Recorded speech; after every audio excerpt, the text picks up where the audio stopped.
Chers fidèles téléspectatrices, téléspectateurs de la télévision Futurs Médias, ce 8 mars est célébrée la Journée internationale de la femme, une date à l'instar de la communauté internationale que le Sénégal célèbre depuis plus de 30 ans. Eh bien, célébrer la femme, c'est bien, mais aller au-delà de l'aspect parfois folklorique, c'est tout le sens que nous donnons à cette table ronde. Une table ronde autour de laquelle sont triées sur le volet des dames qui vont partager, échanger, voire apporter des solutions sur l'entrepreneuriat féminin qu'est l'avenir dans le plan Sénégal émergent. Alors, sans plus tarder, nous allons les inviter à nous rejoindre dans cette superbe case symbolique, tout un symbole d'une vision traditionnelle et moderne. Je m'en vais appeler Dr Mariam Cissé Thiam. Elle est maître de conférence à l'Université Cheikh Anta Diop de Dakar. Elle a été directrice de l'entrepreneuriat féminin et de la microfinance. Madame Thiam, veuillez nous rejoindre dans la case. Alors, accompagnée de cette belle mélodie dédiée aux femmes, elle va nous rejoindre dans cette superbe case, je le dirais, symbole de toute une tradition.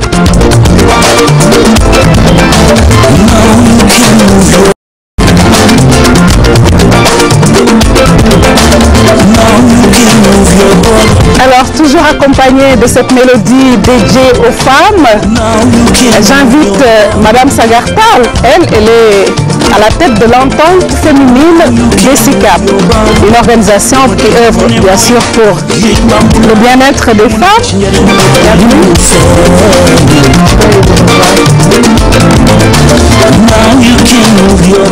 Madame, merci d'avoir accepté notre invitation. Alors, comment vous sentez dans cette case, la fraîcheur? Alors, c'est une case qui se situe dans l'enceinte de la télévision Futurs Médias. Mesdames, sans doute, vous le savez, l'Organisation des Nations Unies a choisi le thème de la Journée internationale de la femme 2014 comme suit: l'égalité pour les femmes, un progrès pour toutes et tous. Je rappelle que la loi sur la parité a été votée il y a 4 ans au Sénégal. Cette parité s'est limitée dans les instances électives et semi-électives. Alors, ma première question, que vous inspire ce thème? Oui, merci beaucoup Madame Nian de nous avoir invités sur ce plateau et de nous donner l'occasion de pouvoir parler de la situation de la femme et relativement à ce thème qui est très important concernant donc l'égalité et d'en faire un progrès, non seulement pour les femmes, mais pour toute l'humanité. Et je pense que ce thème rappelle tout simplement que les droits des femmes, c'est des droits humains. Et le fait de travailler à ce que ces droits soient respectés n'est que le progrès donc des hommes et des femmes. Et que nous inspire donc ce thème, c'est de rappeler tout simplement que toutes les actions qui sont menées et qui sont défendues à l'occasion de cette journée internationale de la femme ne visent qu'à faire comprendre qu'encore une fois, que les femmes doivent occuper la place qui leur sied dans nos sociétés, dans le développement économique et social.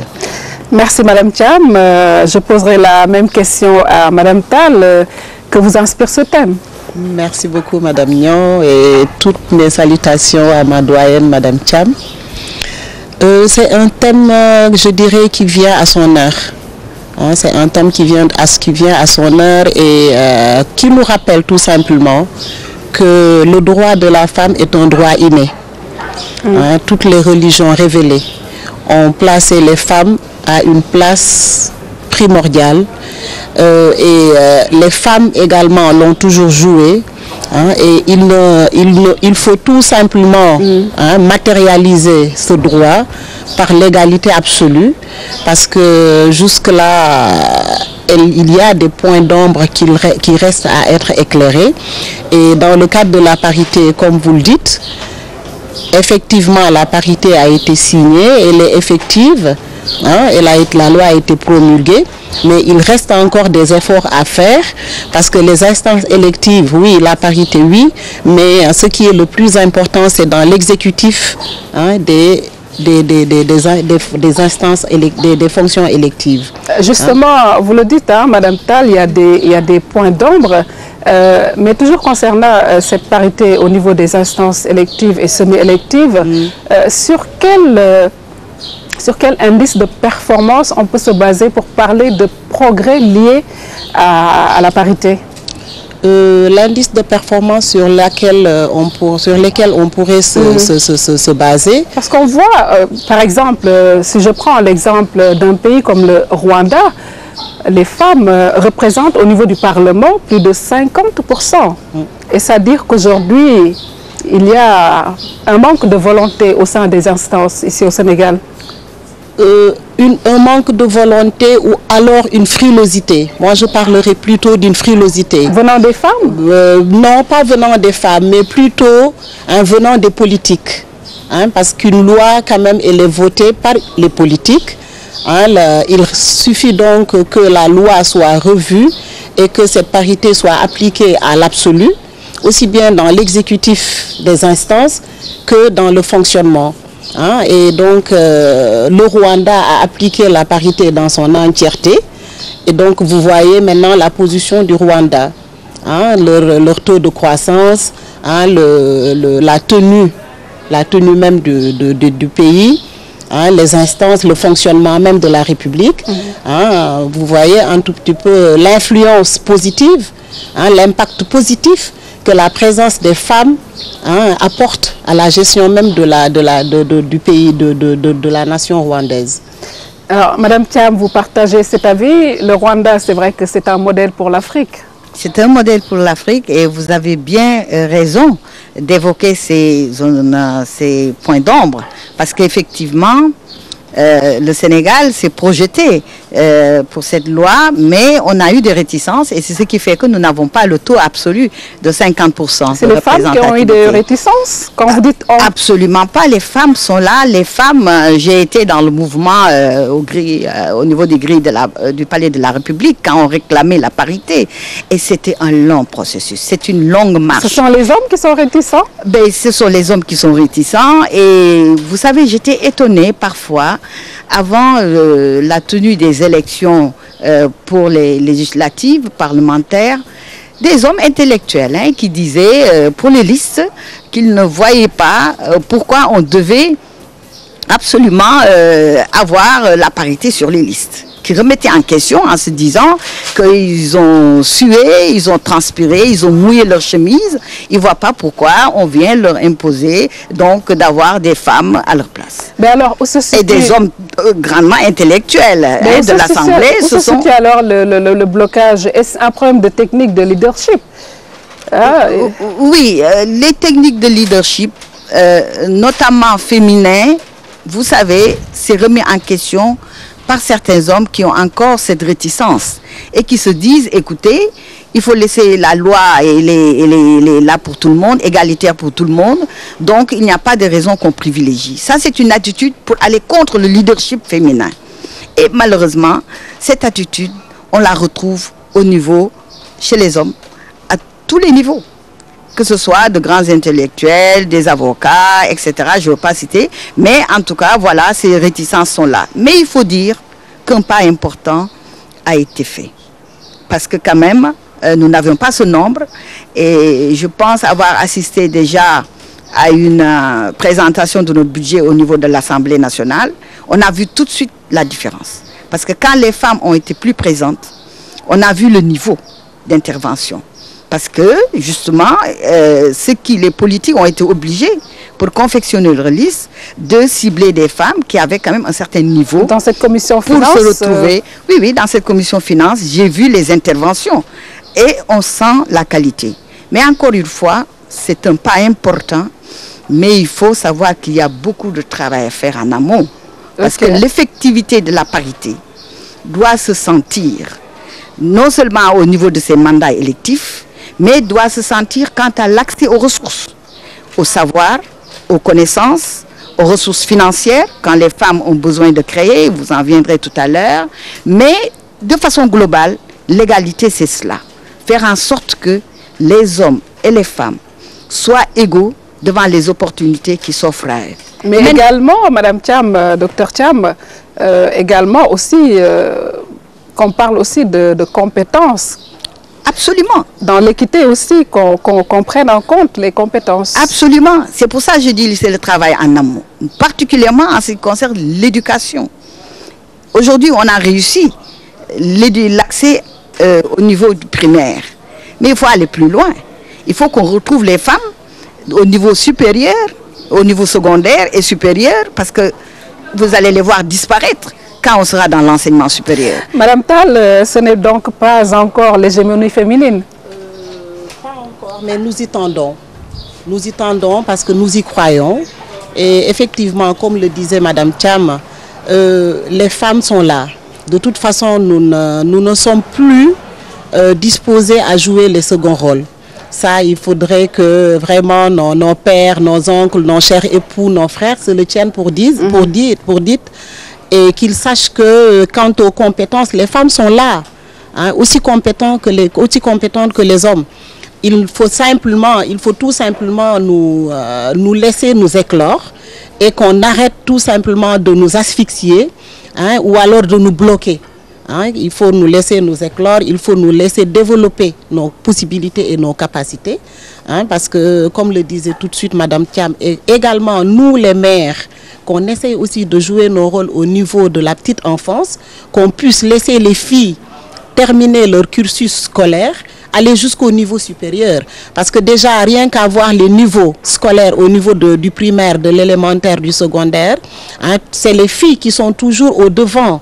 Hein, quant aux résultats, quant aux compétences, quant aux connaissances. Mais qui sortent très vite quand même de... Voilà, c'est là où je disais, c'est là où nous, mères, nous devons jouer notre rôle, hein, pour faire en sorte de suivre, hein, de laisser nos filles à nous poursuivre leur cursus scolaire, les encadrer. Et donc, en ce moment, à partir de ce moment, je pense qu'on pourrait vraiment parler, voir réellement le leadership féminin, et qu'on puisse nous laisser également les bras libres, la liberté de manœuvre, de pouvoir vraiment jouer notre partition. Plus de femmes dans les instances électives. Donc c'est sur cette note que nous refermons ce volet qui était surtout politique concernant la parité dans les instances électives. Et nous en venons à présent au volet purement économique qui parle de progrès, parle nécessairement de situation économique, parle d'activité génératrice de revenus. Aujourd'hui, au Sénégal, vous voyez, il y a des statistiques assez fiables qui montrent que dans le tissu économique, 80% est dans l'informel. Et s'agissant des femmes, elles sont confrontées à de sérieux problèmes, l'égal accès aux terres, l'accès au crédit, etc. Qu'est-ce qu'il urge de faire aujourd'hui? Où se situe le problème, Madame Thiam? Oui, le problème se situe à plusieurs niveaux, mais il faut dire que entreprendre au Sénégal est difficile aussi bien pour l'homme et la femme. Mais les problèmes sont plus accentués chez les femmes. Pourquoi? C'est par rapport à leur rôle, au partage du travail, qui fait que la femme, lorsqu'elle se lance dans le tissu économique, elle a aussi à prendre en charge, hein, la famille, tous ses besoins familiaux qu'elle gère. Donc déjà, il y a une disparité entre l'homme et femme. C'est pas que je veuille renvoyer les hommes dans les cuisines, mais ce serait bien pour la journée de la femme de faire vraiment de bons repas pour leurs épouses, hein, les hommes. Mais il y en a qui le font, n'est-ce pas? Il y en a qui le font et ça commence à s'améliorer. J'en sais quelque chose parce que j'ai mes enfants, j'ai que des garçons et je les vois avec leur épouse quand même faire un petit effort de ce côté-là. Mais il faut dire que les femmes sont confrontées, comme je viens de le dire, à l'accès aux ressources. Il y a une inégalité de l'accès des femmes aux ressources financières, etc.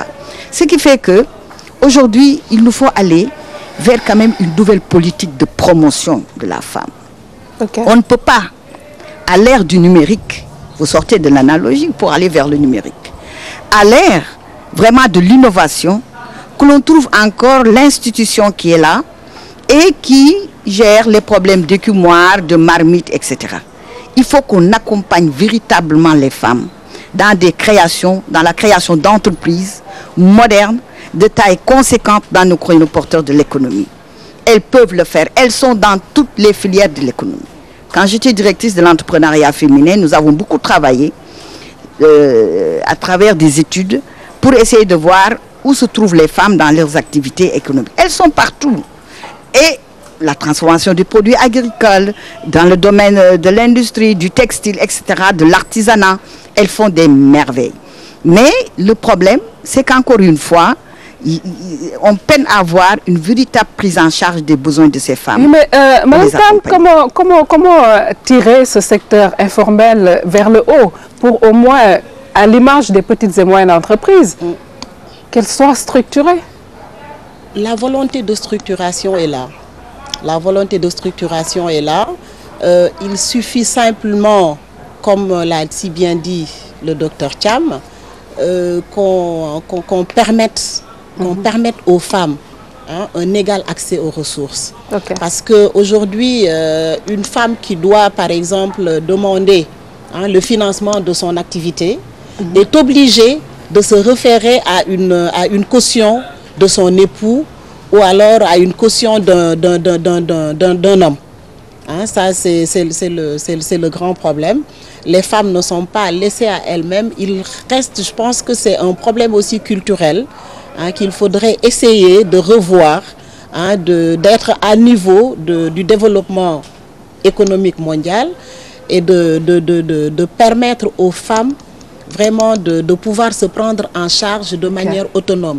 En fait, cette autonomisation des femmes qui est tant décriée, il faut qu'elle soit réellement, il faut qu'elle soit effective. Il faut qu'elle soit effective, qu'on permette... parce que les femmes sont là, elles sont dans le tissu économique, quel que soit la place, quelle que soit la place qui leur est accordée, elles sont dans tous les domaines d'activité. Elles s'activent dans tous les domaines d'activité. Vous les trouvez dans tous les secteurs, comme l'a si bien dit Mme Thiam. Il suffit simplement qu'on leur permette l'accès à la terre pour qu'ils puissent, pour un dossier de montage de crédit, qu'ils puissent elles-mêmes donner leur propre garantie par des titres. Bon, qu'on puisse également, parce que quoi qu'on puisse dire, c'est les femmes qui gèrent les foyers. La gestion des foyers incombe en majorité à la femme. Les hommes font ce qu'ils peuvent. Et maintenant, les femmes font le reste. Mais à vous entendre, on a l'impression que les femmes sont tenues par la gorge, mais il y a des droits de commerce. Il y a quand même une voie à suivre. Les difficultés, Mme Thiam, ne se situent pas dans l'élaboration de documents, mais souvent dans la politique de mise en œuvre. Absolument. Aujourd'hui, on parle du plan Sénégal émergent. J'ai fait la lecture et j'ai vu... Alors, on va venir au plan Sénégal émergent. Je ne veux pas anticiper, mais je veux dire, vous avez raison. Depuis qu'on a fait des diagnostics, des documents bien écrits, parce que quand même, n'oublions pas qu'il y a des directions, des services dédiés justement spécifiquement à la question des femmes, que ce soit dans le domaine économique, parce qu'il y a une direction de l'entrepreneuriat féminin, devenue direction entrepreneuriat féminin et organisation féminine, équité, égalité de genre, etc. Donc, ils travaillent à cela. Mais comme vous dites, c'est la mise en œuvre. Et dans la mise en œuvre, quand même les hommes et les femmes qui dégagent la vision doivent aussi avoir les capacités de pouvoir réellement, après avoir élaboré ce programme, les mettre en œuvre en tenant compte, quand il ne s'agit pas d'ailleurs de programme spécifique, parce que la question du genre est quelque chose de transversal. Si vous prenez les femmes aujourd'hui dans l'économie, ce n'est pas uniquement le ministère en charge de la femme, mais il faut s'intéresser à le commerce, l'entrepreneuriat, le secteur informel, parce qu'elles sont là-dedans. Mais il faut des hommes et des femmes au niveau institutionnel qui aient véritablement les capacités d'une mise en œuvre et à un rythme, comme on le dit aujourd'hui, rythme accéléré, accélérer la cadence. Mais ça, il faut avoir des aptitudes de le faire. Que ça ne reste pas que des slogans. Absolument. Alors, Dr Thiam, vous avez été durant près de 10 ans à la direction de l'entrepreneuriat féminin et de la microfinance. Il y a eu quand même cette lettre de politique sectorielle. L'effectivité en 2004 avec le Fonds national de promotion pour l'entrepreneuriat féminin. L'autre fonds en 2010 également pour le crédit aux femmes. Crédit femmes, oui. Mais qu'est-ce qu'on peut retenir par rapport à ça? S'il fallait décompter, que sont-elles devenues ces femmes qui ont eu à bénéficier quand même de ces fonds qui étaient de plusieurs milliards de francs CFA? Tout à fait. Il y a eu quand même des résultats positifs. Parce que j'ai eu à analyser pour les Nations Unies, justement, la microfinance, mais je rectifie, la direction de la microfinance est une direction qui est quand même à part. Hein. Ce n'était pas entrepreneur féminin et microfinance, c'était entrepreneuriat féminin tout court, devenu entrepreneur féminin et organisation féminine. Il y a des résultats.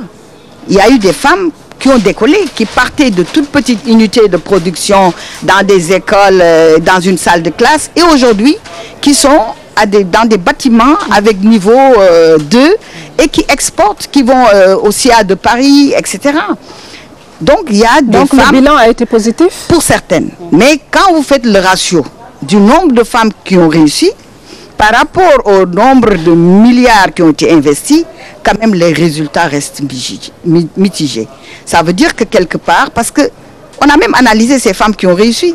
Celles qui ont réussi, c'est celles qui ont pu bénéficier d'appui d'ONG et autres, et qui ont eu les financements, et qui avaient déjà les formations, qui connaissaient les secteurs, donc qui ont décollé très rapidement. Okay. Mais pour celles qu'on a un peu, je veux dire, appelées à venir à l'entrepreneuriat, pour des raisons, je ne sais trop, alors qu'il y a d'autres qui connaissent bien, qui sont là-dedans et qui ne sont pas financés malheureusement, eh bien c'est pour ça qu'on a pu avoir des impayés. Il n'y avait pas ce problème de primes militantistes souvent je pose la question. Quelque part, peut-être la réponse est là-dedans. Madame Tal, hein, je ne sais pas, est-ce que vous avez eu, avec l'entente féminine que vous dirigez, est-ce que vous avez eu à bénéficier de ces fonds? Absolument pas. Absolument pas. Voilà ce que vous êtes en train de supposer. Donc, bon, c'est une supposition qui est là, qui est réelle. Hein, c'était plutôt des fonds pour la plupart utilisés pour un certain militantisme politique.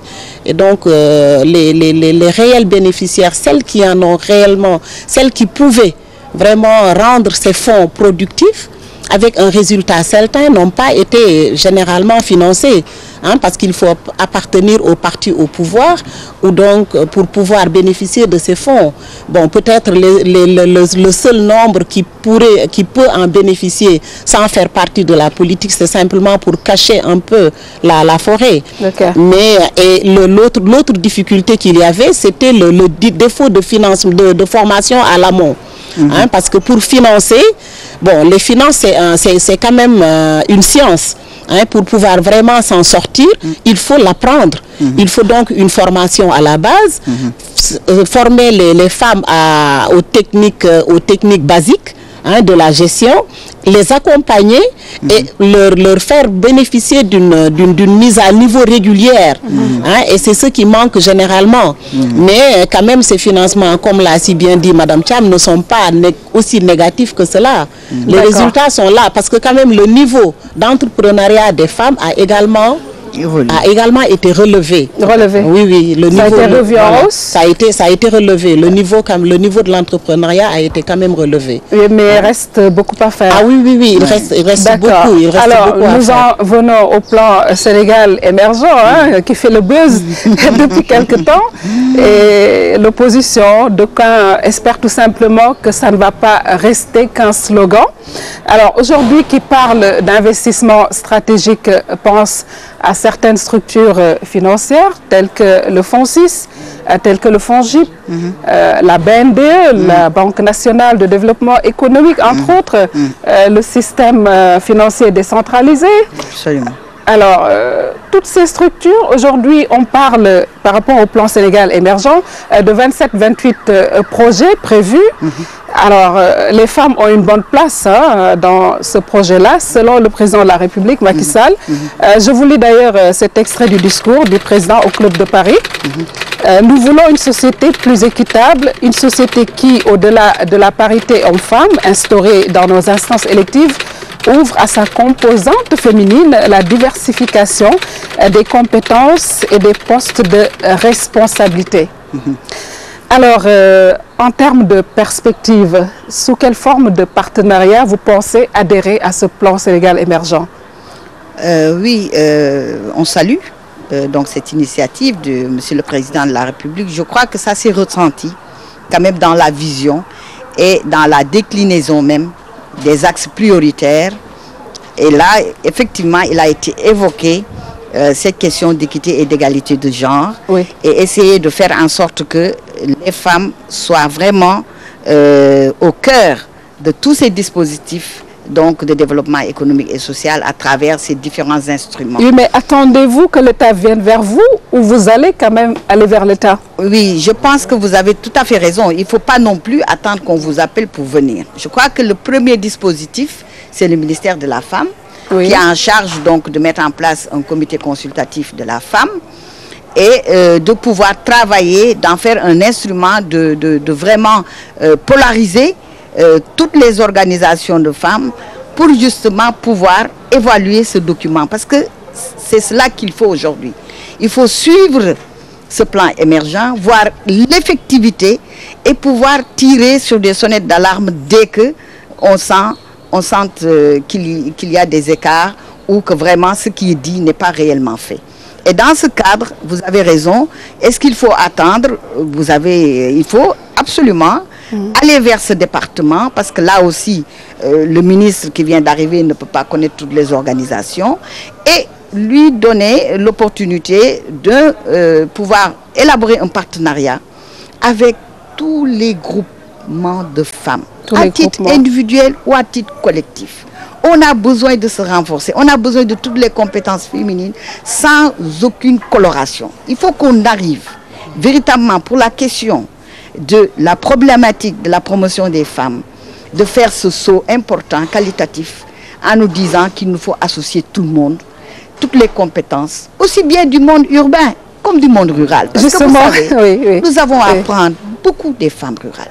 Parfois nous pensons, avec notre niveau d'éducation, notre profession d'être à Dakar, etc., que nous savons tout, mais je vous assure. J'allais en venir justement, Dr Thiam, pour ne pas trop que vous monopolisez la parole. Justement, vous parlez de ces femmes rurales. Madame Tall, en pensant à la lavandière, il y en a aussi dans les milieux urbains, en pensant à la pileuse, est-ce qu'elles sont directement concernées par ce plan? Je salue la vision du chef de l'État. Oui. Je salue vraiment la vision du chef de l'État et également sa priorité pour les femmes et les jeunes.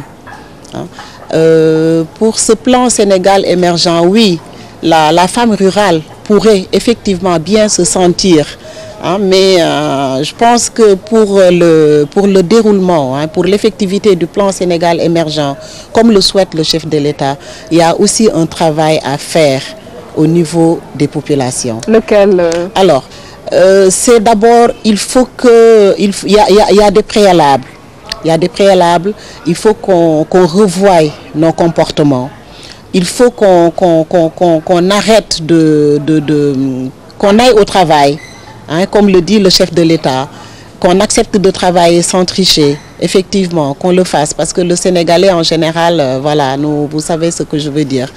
Et au niveau des zones rurales, la femme rurale est déjà dans son terroir et en train de travailler. Donc il suffit tout simplement de les accompagner, de les organiser. Oui. Enfin, elles sont organisées, contrairement à ce que nous pensons à Dakar. Les femmes rurales sont beaucoup plus organisées que nous, les femmes des villes. Mais est-ce qu'il y a des retombées? Est-ce qu'elles vivent justement ces fonds, ces financements qui sont souvent déclinés? Elles ont des financements, contrairement à ce que nous pensons. La zone rurale est beaucoup plus financée que les femmes urbaines. Il suffit simplement de relever les niveaux de financement, de les former aux techniques scientifiques de transformation, aux techniques scientifiques d'agriculture, de les encadrer et de leur permettre d'avoir une ouverture. Parce que quand il s'agit de gestion financière, il n'y a pas de problème à ce niveau. À ce niveau, non. Oui. À ce niveau, non. Oui. La femme rurale est vraiment très au fait des techniques de gestion. Ok, nous restons dans ce cadre rural, parce que parmi les priorités du plan Sénégal émergent figure en bonne place l'agriculture. Absolument. Et le président de la République l'a annoncé parmi d'autres projets, peut-être que c'est des sous-projets, mais il parle de 2000 micro-projets en agriculture familiale. Est-ce que ce serait opportun pour les femmes? Parce que là, on parle de familial. Les exploitations familiales, c'est le modèle, il faut le dire, hein, dans le monde rural. Ah oui. C'est un modèle, en tout cas, approprié par rapport à la vie villageoise, à la vie communautaire villageoise. Bien qu'on retrouve d'ailleurs au niveau de l'entrepreneuriat féminin en milieu urbain aussi, que les femmes, quand elles créent des entreprises, elles embauchent très rapidement des membres de la famille qui sont au chômage et autres. Mais pour ce qui concerne le milieu rural, c'est le modèle. Et je pense que ce n'est pas un porte-à-faux donc, par rapport à ce contexte. Le problème, c'est qu'il faut aussi à ce niveau-là travailler au niveau des pesanteurs socio-culturelles. Madame Tal l'a dit tout à l'heure, l'accès à la terre et à la bonne terre. Le fait qu'on donne toujours des petits lopins aux femmes. Et saliniser aussi. Voilà. Et qu'on leur laisse. Ça, il faut que ça change. Et il faut qu'on aille aussi en milieu rural. Et c'est possible de créer ces unités de production, de transformation des produits agricoles en respectant les normes. J'ai été une fois en Malaisie, à Kuala Lumpur, et j'ai vu l'expérience des femmes dans les villages où les produits des femmes sont bien emballés, bien faits et vendus dans les supermarchés en milieu urbain. Donc c'est des choses qui sont possibles de faire, mais il faut avoir cette démarche de faire ce saut qualitatif car elles ont les aptitudes de bien travailler, mais il faut faire un cadre pour vraiment arriver à ces unités de production et de transformation. Alors, comme Dr Thiam l'a si bien dit, hein, ce manque de saut qualitatif nous amène souvent à ne pas consommer sénégalais, à ne pas consommer local. On est réticent, on est un peu sceptique même sur la qualité du produit. Comment faire pour sortir de ce problème? Changer de paradigme? La formation. La formation, comme vous l'avez dit. La formation est au début. Oui, mais faudrait-il recenser déjà ce groupement de femmes ou ces femmes éparpillées un peu partout? Il faut les regrouper déjà, les former? Absolument. En fait, il faut les regrouper. Oui. Il faut les regrouper, il faut les former. Oui. Parce que de toute façon, nous savons tous où se trouvent ces femmes. Ces femmes, nous savons où est-ce qu'elles sont. Il suffit tout simplement de leur faire comprendre qu'elles font partie du système. Qu'elles font partie du système, ne pas les laisser se sentir exclues et de travailler dans leur petit coin, dans leur petit lopin de terre derrière leur case. Il faut qu'on les implique. Il faut qu'on les implique, il faut qu'on les encadre, il faut qu'elles comprennent qu'elles en font partie parce qu'elles sont tout aussi motivées par la qualité que toute autre femme du monde. Il suffit tout simplement d'avoir la volonté de les encadrer, de les appuyer et de les propulser. D'accord. De les propulser. Alors, autre activité génératrice de revenus, le président de la République parle d'un objectif de 17 tonnes d'or dans l'orpaillage. Est-ce un projet porteur pour les femmes? Est-ce qu'il n'y a pas de danger, quand on entend souvent d'ailleurs dans la presse que les femmes sont vraiment exposées à certains dangers de viol, d'autres problèmes liés à ce métier-là? Qu'est-ce qu'il faut faire? Qu'est-ce que vous en pensez? Tout cela demande une organisation du secteur. Quand le secteur sera bien structuré, bien organisé, que vraiment tous les pôles, que toute la garantie de sécurité, d'encadrement sécuritaire est assurée, et également qu'on puisse mettre les femmes qui connaissent le métier, parce qu'il y a des femmes qui le connaissent, qui sont déjà sur le terrain, qui savent très bien ce circuit, qui connaissent le circuit.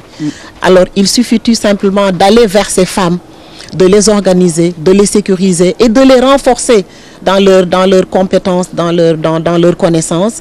Ne pas prendre une femme qui viendrait de la ville pour l'amener dans ces zones d'orpaillage.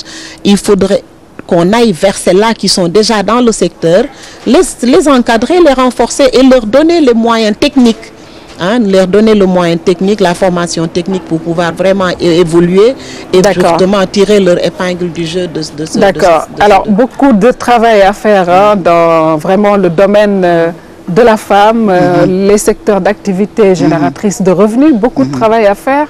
Qu'est-ce qu'il faut faire pour vraiment, quelle serait la clé de succès du plan Sénégal émergent en ce qui concerne uniquement les femmes? La clé de succès, c'est d'avoir, vous l'avez évoqué, c'est important, ce partenariat public-privé. Okay.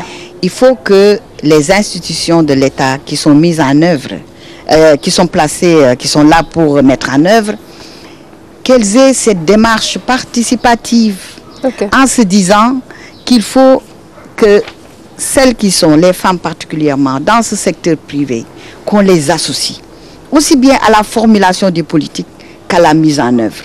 Se donner de la confiance et travailler ensemble. On a besoin de se serrer, de nous retrousser les manches, mais de nous mettre coude à coude pour travailler ensemble et dépasser cet environnement un peu vicié. Je suis désolée, j'ai jamais fait de la politique de ma vie, pas de la politique. Les politiciens nous fatiguent. Je profite de ce plateau pour le dire. Il faut travailler, c'est pas avec des paroles, c'est pas avec des bavardages qui ne finissent pas qu'on va construire le Sénégal. Le Sénégal émergent, on pourra atteindre l'émergence en allant dans cette démarche inclusive telle que c'est dit, mais en se fixant des objectifs précis et en étant avec une rigueur, une planification, pouvoir travailler et mettre en œuvre ces projets et ces programmes. Voilà, la clé de succès de Dr Thiam. Votre clé de succès, la rigueur. La rigueur. La rigueur. Accélérer la cadence. La rigueur, la méthodologie. Okay. Hein, ne pas confondre vitesse et précipitation. Absolument. Parce que c'est bien beau, vitesse et précipitation. C'est bien beau d'accélérer la cadence, mais il faut savoir où mettre les pieds. Il faut aussi travailler sur la planification, comme le si bien dit le docteur Thiam. Hein, la rigueur sur nous-mêmes. La rigueur sur nous-mêmes. Hein? Et parce qu'il y a quand même trop de laisser-aller. Il y a trop de laisser-aller. Il y a trop de laisser-aller. À quel niveau? Il y a trop de laisser-aller à tous les niveaux. À tous les niveaux. Et il faudrait qu'on arrête également de confondre démocratie et anarchie. Qu'on arrête également de politiser. C'est quand même la démocratie qui est au Sénégal? Oui, mais pas l'anarchie. Démocratie ne veut pas dire anarchie. Il faut que chacun de nous cherche à se fixer des limites hein, par rapport à la liberté d'autrui. Hein, et qu'on essaie aussi de respecter les engagements, hein, les engagements que nous prenons vis-à-vis de nous-mêmes, vis-à-vis de nos familles, vis-à-vis des cadres dans lesquels nous évoluons et vis-à-vis également de la nation sénégalaise. Il est bien beau ce plan Sénégal émergent, mais tant que nous ne revoyons pas, hein, tant que nous ne faisons pas une introspection, hein, je pense que ce ne sera qu'un vain mot. Changer peut-être de paradigme. Changer de paradigme. D'accord. Absolument. Alors, vous œuvrez pour aussi hein, le retour aux valeurs dans votre association qui est l'entente féminine. Un dernier tour de table, Dr Thiam, mais ce sera vraiment pour boucler et sortir du plan Sénégal émergent. Là, nous parlons de cette question relative au code de la famille. Alors, il se dirait, hein, il y a des propositions qui sont faites au niveau de la presse et qui voudraient peut-être enlever le caractère de chef de famille à l'époux pour aller vers peut-être la personne morale de la famille. Qu'en pensez-vous? C'est la dernière question. Hein? Question pour vous titiller. Question très délicate. Très délicate parce que... C'est la journée de la femme. C'est la journée de la femme. On se permet tout. On se permet tout. Mais je pense que vous savez, en dehors même des concepts, c'est la perception de la femme par l'homme ou par la femme elle-même, par la société qui importe. Le fait de se sentir responsable devant nos enfants, devant la famille, et de savoir que nous sommes des partenaires, l'homme et la femme, c'est déjà un pas important. Maintenant qu'on dise que l'homme est chef de famille, c'est une sorte de galanterie. Oui. qui peut être là, mais en tout cas, c'est dans les faits que cela importe.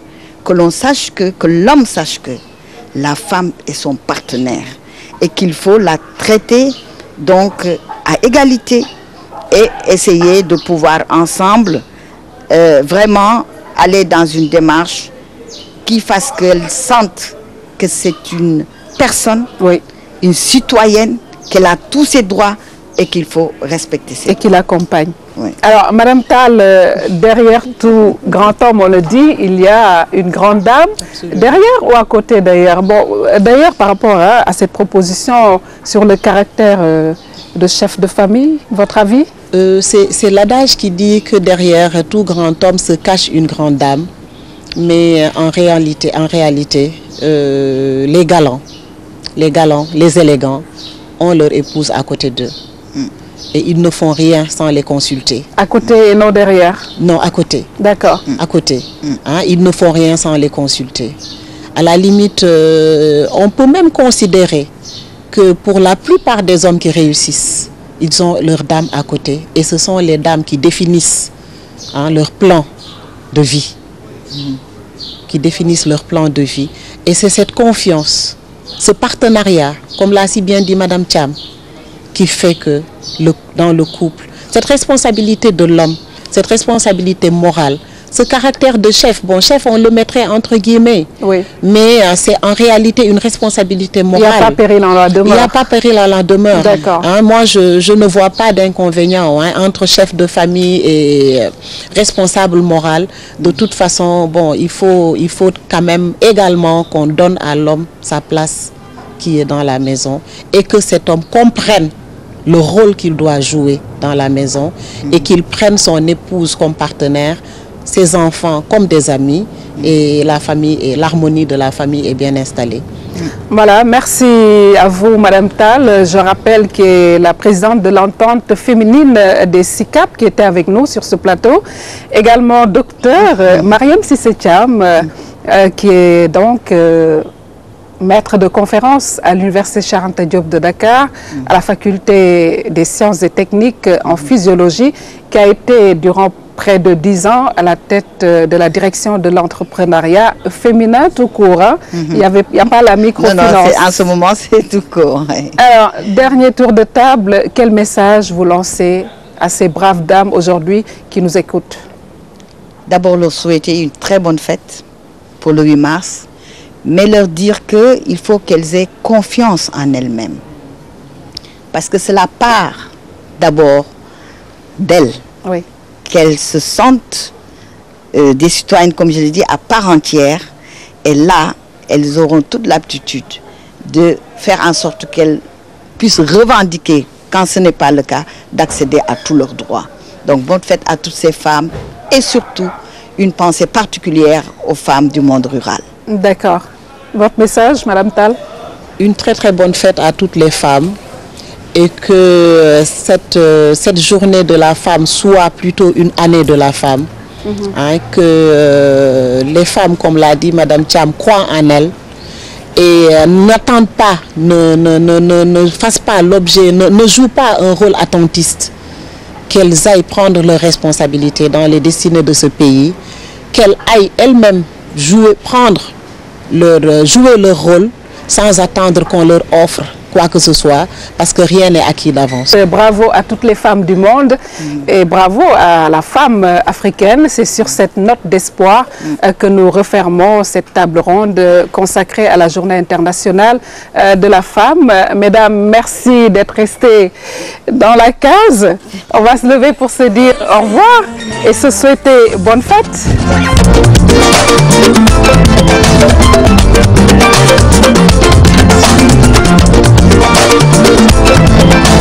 Now you can move your body.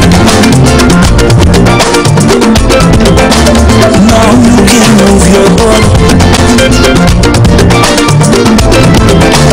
Now you can move your body. Now you can move your body. Dama dégg ñu ne mooy géej bambulaan li mu dugg ci njëriñ li mu feeñ. Now you can move your body. you